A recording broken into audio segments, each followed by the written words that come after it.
Il est 7 heures. Il faut se lever là.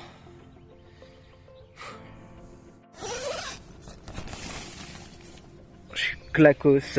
Il est temps pour moi pourtant de décoller parce qu'aujourd'hui j'ai rendez-vous avec Xavier de Renard Café. Et pour ça, j'ai 70 km de vélo à faire. Mais dans un temps imparti, il faut absolument que j'arrive avant 14 heures. Parce qu'à 15 heures, il doit aller au marché. Donc il faut absolument que je me dépêche, que je me grouille. Let's go!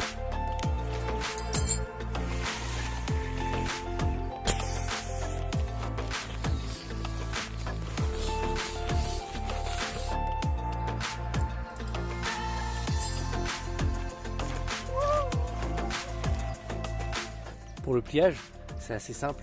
Tu mets tout en boule et ça passe tout le temps. Pas que ça salisse. Hop, un petit scotch parce qu'il y a un petit trou là.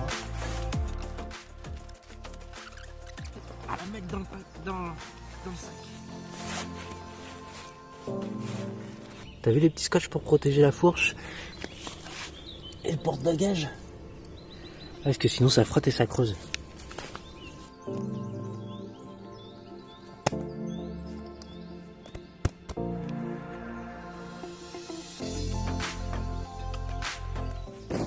Putain!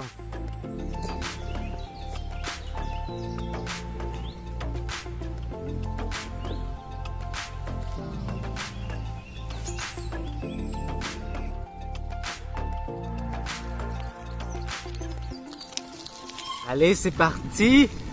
C'est trop bien, c'est calme, il n'y a pas de vent. Je suis aux anges. Bon, par contre, j'ai une contrainte.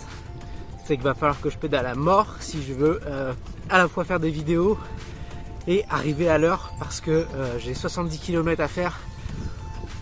70 km à faire et je dois arriver avant 14 heures. Là, il est 7 heures. Donc vraiment, il faut pas que je chôme. Allez, c'est parti.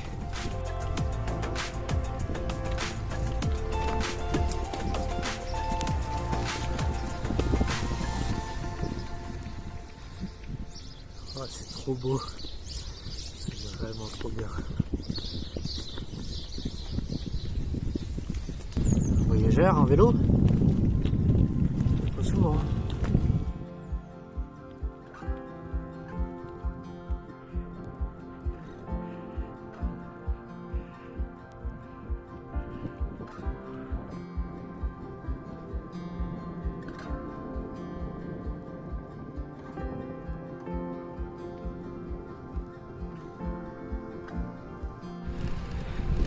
Bonjour.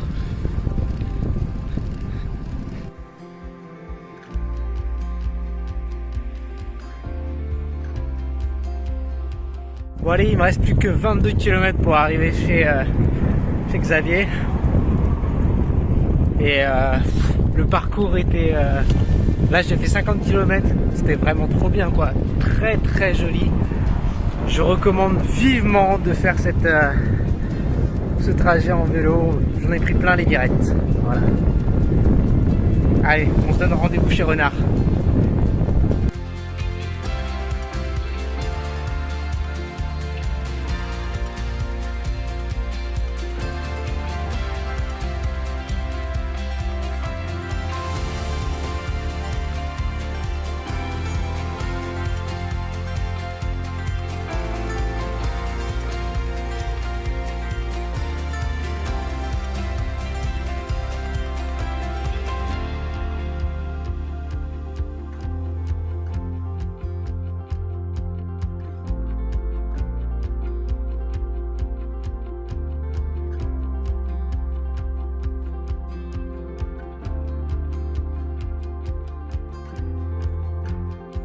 Donc je suis bien arrivé et là on se prépare avec Xavier de Renard Café à aller au marché. Il s'appelle comment le marché? C'est marché à Arnoldsheim-sur-Bruche. Arnoldsheim-sur-Bruche. Arnoldsheim-sur-Bruche. Ok. Ah ouais, c'est la voie de bienvenue en Alsace quoi. Avec ses villages construits en Germanie. La glace de Moulin.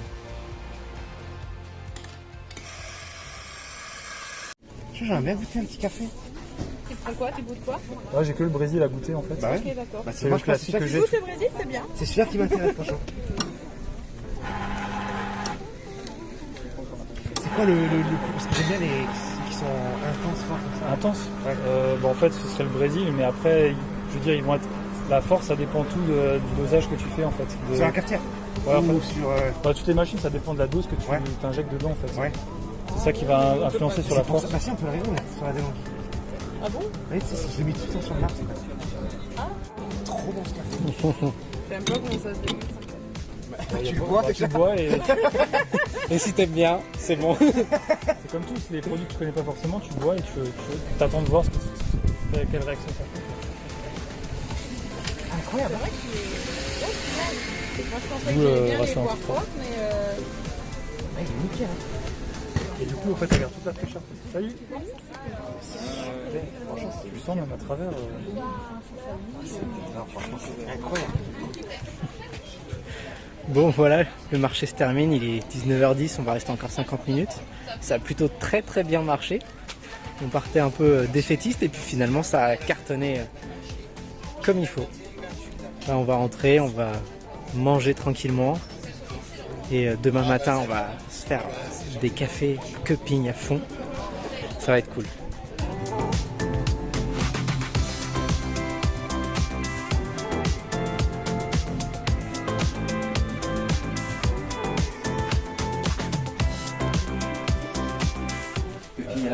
Ouais, enfin pour toi oui, pour moi non.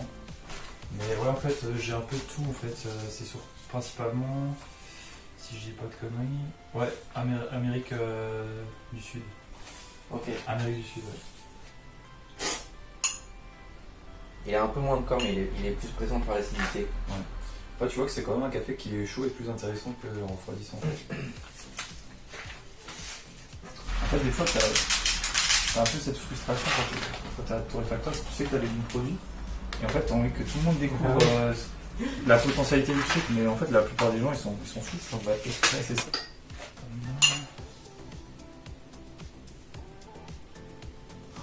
Un peu chelou quoi.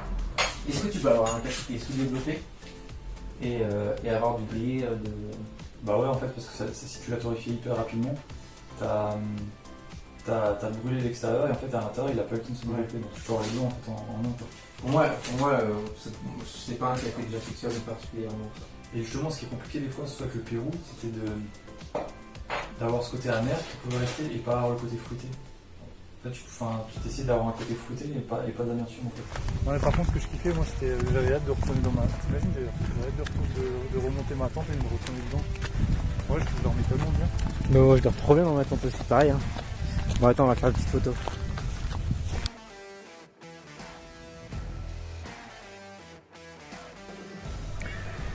Et voilà, cet épisode se termine, j'espère qu'il vous aura plu.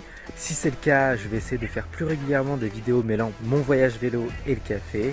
Et dans le prochain épisode, on va visiter ensemble une usine à café qui s'appelle Reneka. Il fabrique des machines à espresso. La machine à espresso d'il y a 100 ans. Donc en fait on mettait 150 grammes de café.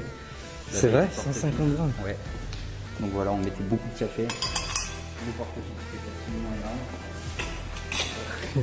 Et le fonctionnement était vraiment, mais tu peux pas faire plus archaïque que ça je pense. C'est une entreprise française, Cocorico. Et voilà, n'hésitez pas évidemment à liker, partager et dire ce que vous en pensez dans les commentaires. Partagez vos avis, vos envies également. Je me ferai plaisir de vous lire et de vous répondre en commentaire. Allez, ciao!